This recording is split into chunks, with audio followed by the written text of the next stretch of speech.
महावीर पुन्जीलाई भेट्यौँ। तस्बिर देखाएको थियो मैले। हामी चाहिँ कस्तो मान्छेलाई भेट्दैछौँ भन्दाखेरि जो मान्छेले जिन्दगी नै असल कामको लागि मात्रै बिताएको छ क्या।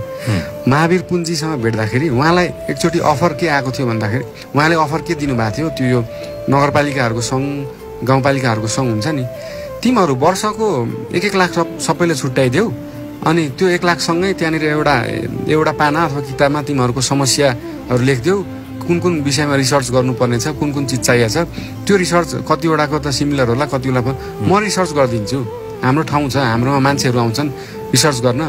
त्यो त 1 लाख नगरपालिका गाउँपालिकाको लागि महिनाको 1 लाख कुनै ठुलो कुरा होइन।